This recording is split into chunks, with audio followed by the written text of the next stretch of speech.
Hello everyone, my name is Daphne, and today I'll be presenting my project, which is called Experimental Evaluation of Buffering Strategies to Mitigate Ocean Acidification in Long Island Sound. So let's dive right in. So first, this is a quick table of content. So what I'll cover today, first, who am I, then why this topic matters to me, what I did, what I found, and where I think we should go from here. So I'm a junior at Right Country Day School. I'm originally from France, but now I live in Mamaroneck, New York. And what really defines me is my passion for science, especially biology and chemistry. So I've always loved understanding why things work, and that's what led me towards bioengineering. And for this project, I had the privilege to be mentored by Alicia, and it's been a great chance to connect my STEM interests with real-world environmental challenges. So outside of the classroom, I also love sailing. So I'm a junior sailing instructor, and I spend a lot of time on the water, teaching kids and racing myself. And that constant connection with the water really shaped how I see our environment. And so, growing up by the water also made me really aware of environmental issues, especially water pollution in Long Island Sound. And I wanted to make a local impact, so to protect the water I sail on and live by. And that's why I've been involved with Sound Waters and Save the Sound, which are two organizations that work directly to preserve our marine environment. So I did my study on ocean acidification, and I saw that it's sometimes called the evil twin of climate change. So as more CO2 as in the atmosphere, it means that more CO2 is absorbed by the oceans, and once it dissolved in water, it forms carbonic acid, which releases hydrogen ions, which in turn lowers the pH. And so this ocean acidification has dramatic consequences on local ecosystem. So first, shellfish struggle to form shells. Then we have also species distribution shift and harmful algae blooms that become more common.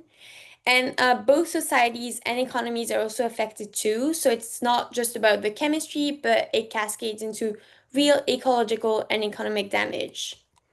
And so it's getting even worse because oceans have historically absorbed up to 30% of all human CO2 emissions, which is good in terms of slowing down climate change, but it also means the ocean is paying the price.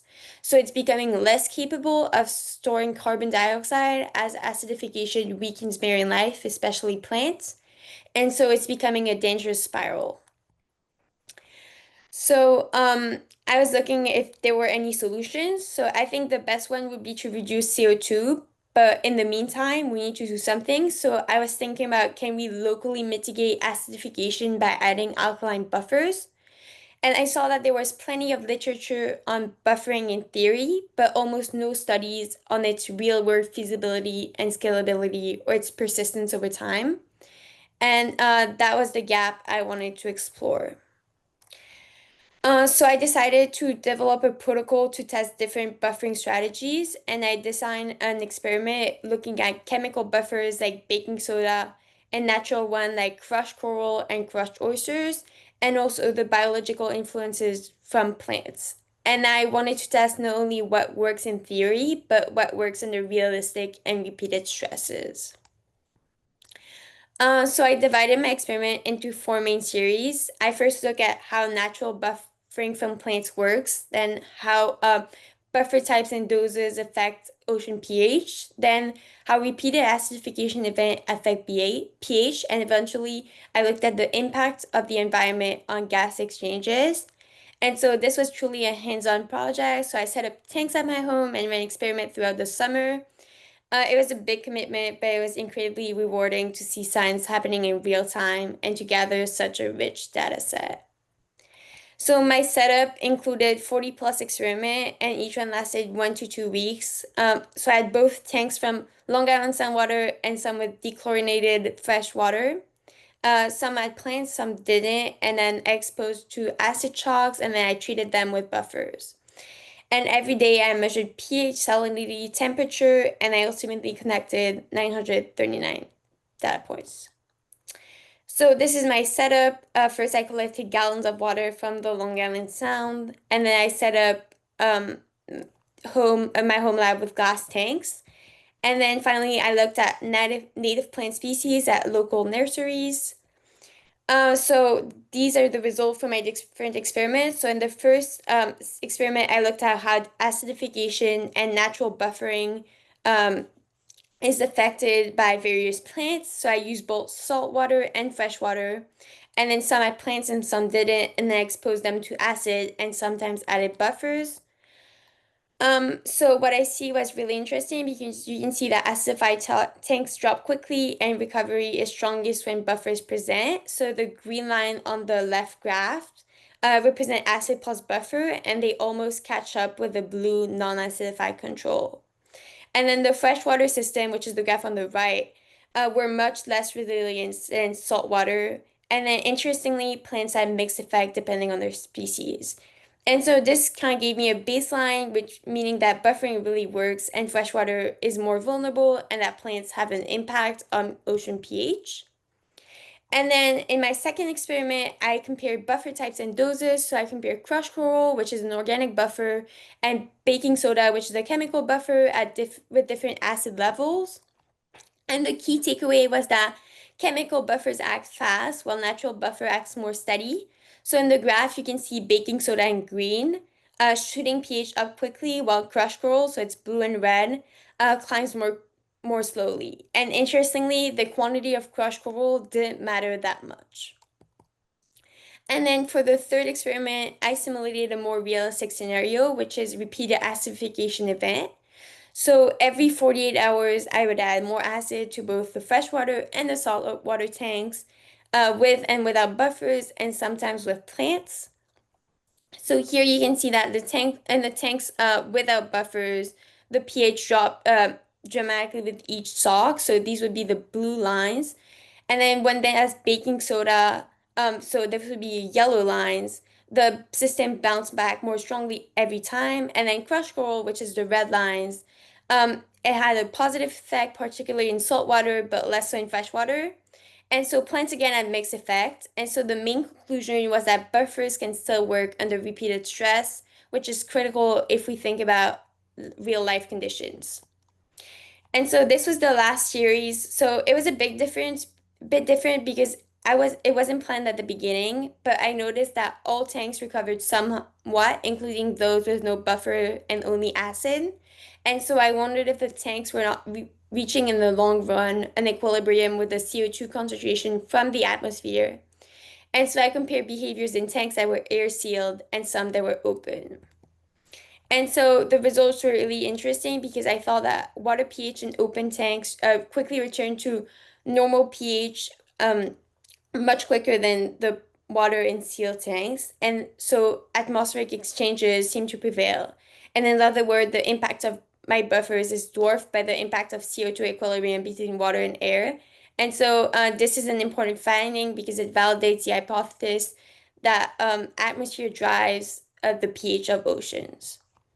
And so these are the key findings. So I saw that freshwater was more vulnerable to acidification than saltwater.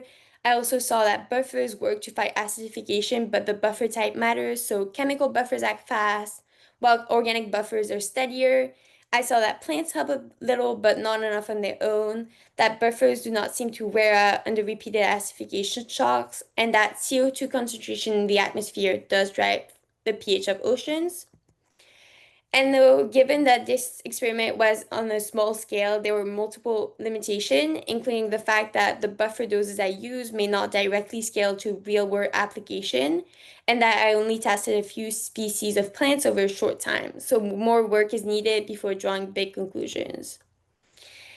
And so where do I want to go from here? So future work, I think, should scale up to larger outdoor experiment where we could test buffer combination that balance both speed and persistence and look beyond pH to biological impacts like plant health and microbial activity.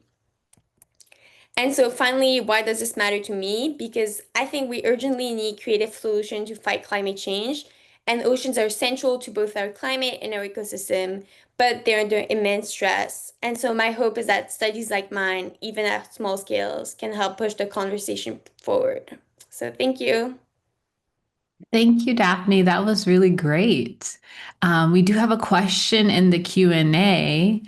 What, how did you come across this topic? Like, what made you interested in this? Because this is a very specific topic.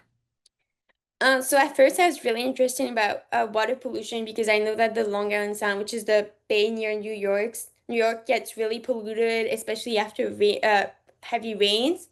But then I did more research and I also wanted to study something related to climate change.